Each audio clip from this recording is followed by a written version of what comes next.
So one of the things that makes somatics different from yoga is that we don't have a focus or an emphasis on stretching. In fact, we move the other direction away from it. And sometimes that can be a little bit confusing for yogis, so I thought I would unpack it for us a little bit in this video.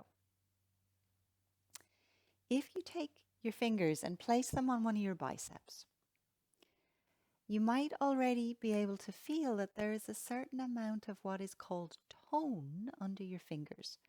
So muscles have a readiness to respond, and there can be high tone, a high readiness to respond. There can be low tone, which is a bit more flaccidity, or there can be Goldilocks tone, which is in the middle. And as you bend your elbow now, if you feel into what's happening in the muscle cells underneath your fingers,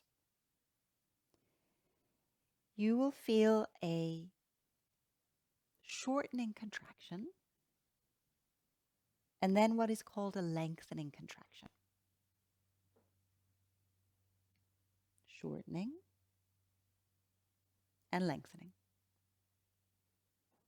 Now that shortening is what is called a concentric contraction, and the lengthening phase is what is called an eccentric contraction.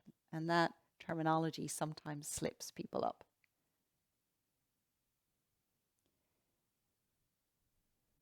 If you've ever had a sleeping baby in your arms and you've spent ages trying to get the baby to sleep,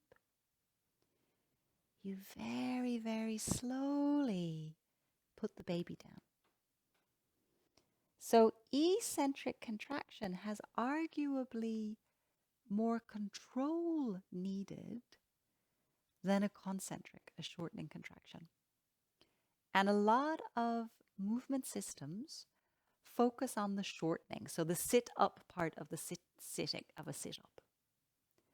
What somatics does, Hana somatics at least, is it focuses just as much, if not more, on the lengthening contraction, because that is where we get new length in our muscles.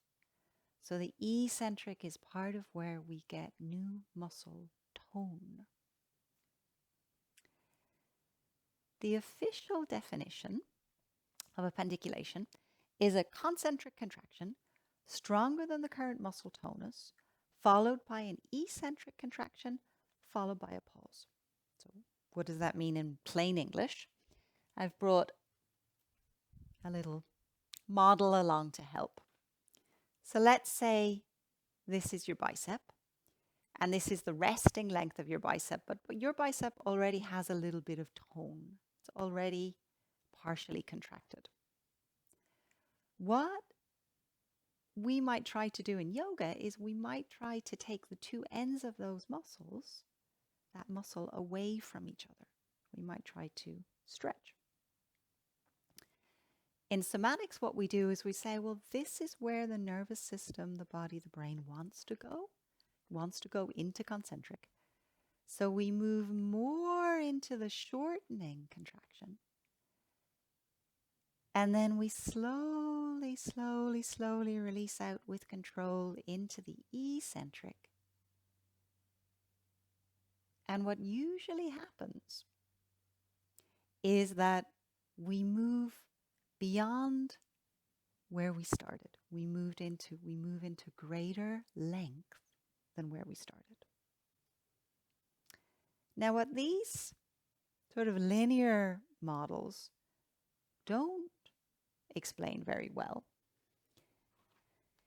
is the idea that, as my colleague John Sharkey, clinical anatomist, says, nothing really contracts. Everything simply shape changes in relationship to everything else.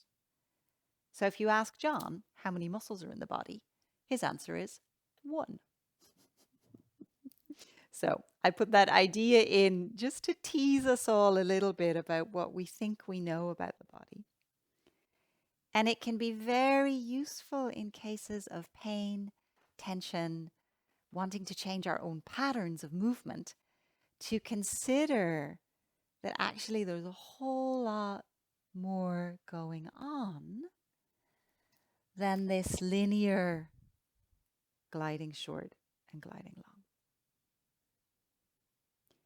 And however which way we look at it, the practice of somatics offers an opportunity to realign muscles, to lengthen them, to find a new, more harmonious relationship, which includes both strength and flexibility.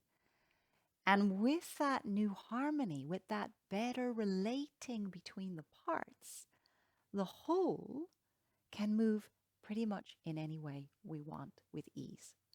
Forward bending, backward bending, sideward bending, rotation, all of those things